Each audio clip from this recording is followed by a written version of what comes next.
Selamat pagi, perkenalkan nama saya Reza Falvi dari kelas A2 Malam dengan NIM 21901020003. Nah, di sini saya akan mempresentasikan hasil karya saya yaitu ilmu alamiah dasar yang saya ambil yang berjudul Hakikat Manusia dan Sifat Keingintahuannya. Nah, nanti saya akan menjabarkan tentang teori-teori ilmu alamiah dasar yang saya ambil yaitu untuk materi yang pertama yaitu alam pikiran manusia dan perkembangannya. Nah, hakikat manusia dan sifat keingintahuannya. Yang pertama, apakah hanya manusia yang akan merasakan manfaat ciptaan Tuhan? No, tentu tidak. Apakah hanya manusia yang berhak memanfaatkan alam semesta? Tentu tidak. Jadi, untuk yang akan merasakan manfaatnya di alam semesta ini tidak hanya manusia, melainkan ada hewan, tumbuhan, dan juga manusia. Nanti akan saya jelaskan satu persatu teori tentang hakikat manusia dan sifat keingintahuan.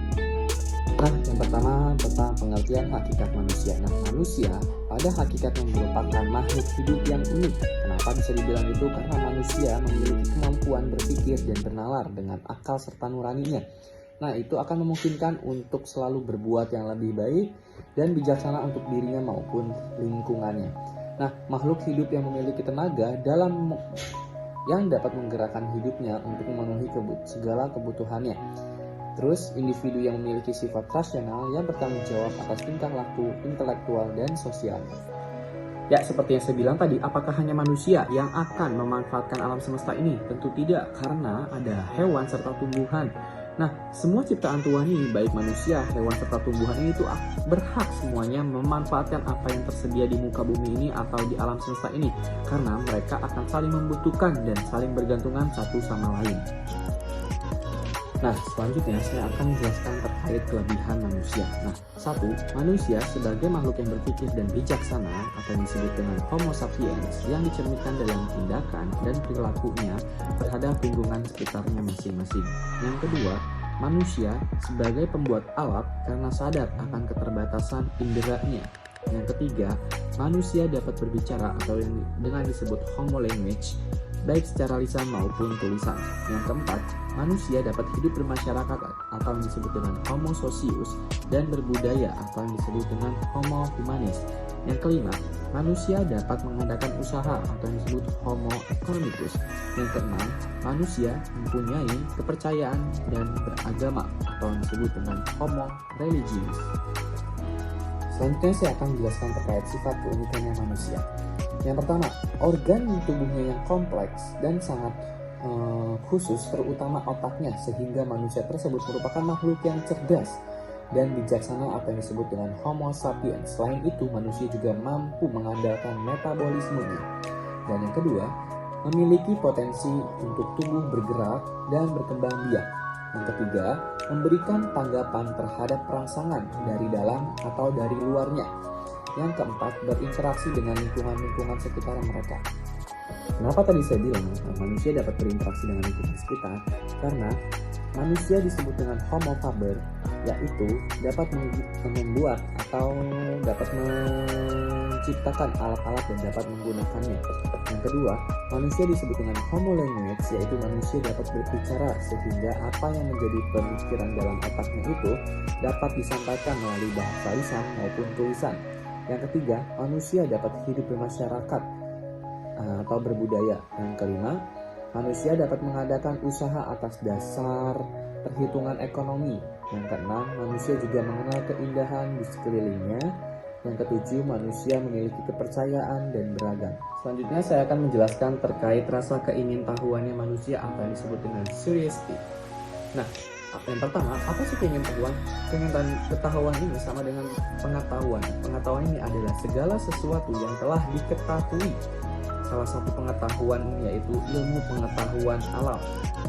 Nah, jadi pengetahuan ini segala sesuatu yang telah diketahui untuk mengetahui sesuatu, dan manusia dapat menggunakan inderanya dengan cara mendengar, melihat, mencium, dan lain sebagainya. Nah, jadi setiap orang itu memiliki pengetahuan karena pernah mengalami sesuatu, dan setiap pengalamannya dapat mereka jadikan sebagai landasan berpikir dan bertindak. Nah, secara otomatis Setiap orang memiliki pengetahuan, akan tetapi karena pengalaman setiap orang itu kan pasti berbeda-beda ya. Jadi penyelesaian masalahnya itu akan bersumber pada pengalaman yang beragam. Sehingga pengetahuan menjadi semakin banyak. Jadi semakin banyak mereka memiliki pengalaman, semakin banyak juga mereka mempunyai keputusan yang terbaik untuk mencari salah satu tindakan-tindakan yang baik dalam lingkungannya mereka. Nah, lanjut, manusia memiliki rasa ingin tahu yang terus tumbuh dan berkembang sangat pesat. Nah, manusia itu akan selalu bertanya setelah mengetahui apa, bagaimana, dan mengapa. Manusia itu akan mampu menggunakan pengetahuan yang telah diperoleh untuk dikombinasikan dengan pengetahuan mereka yang baru menjadi pengetahuan yang lebih baru. Nah, hal ini demikian akan berlangsung berabad-abad sehingga terjadi akumulasi pengetahuan. Nah, jadi manusia akan memiliki salah satu sifat yang paling esensial, yaitu berpikir. Kemudian ada rasa ingin tahu. Contoh-contohnya, yang pertama akal budi yang akan menimbulkan rasa ingin tahu yang selalu berkembang. Yang kedua, rasa ingin tahu memerlukan jawaban yang akhirnya dihasilkan sebuah pengetahuan. Yang ketiga, makin besar rasa ingin tahu, makin banyak pengetahuan yang mereka peroleh. Yang keempat, pemecahan persoalan sebagai akibat dari rasa ingin tahu dapat berupa penyelidikan langsung, penggalian hasil penelitian orang lain, kerjasama dengan peneliti, maupun memecahkan sebuah masalah. Selanjutnya, rasa ingin tahu itu dapat diperkuat atau diperlemah oleh lingkungan sekitar. Selanjutnya, yaitu perkembangan fisik manusia. Yang pertama, tubuh manusia itu akan mengalami proses pertumbuhan sedikit demi sedikit. Jadi mulai dari mereka lahir hingga mereka dewasa. Nah, masa-masa itu setelah dilahirkan sampai masa dewasa, proses perubahan tersebut diawali dari bentuk yang sel sangat sederhana, yaitu sampai ke bentuk sel yang sangat kompleks.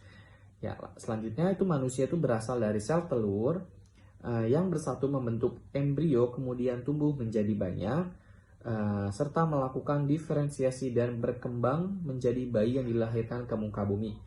Nah, jadi itu mereka akan menyesuaikan seperti membaca, menghitung, dan mampu bergerak dengan lincah. Nah, anak tersebut itu akan menjadi remaja, jadi mulai kesini mulai mengalami pubertas, seperti perempuan mulai menstruasi, laki-laki memiliki jenggot dan kumis, serta pembesarnya suara. Selanjutnya, masa-masa dewasa ini yang sudah mampu bekerja, selanjutnya mereka bisa berumah. Ya, sekian itulah penjelasan teori yang saya ambil, yaitu hakikat manusia dan sifat keingintahuannya. Kurang lebihnya mohon maaf. Terima kasih, selamat pagi, salam sukses, salam sehat.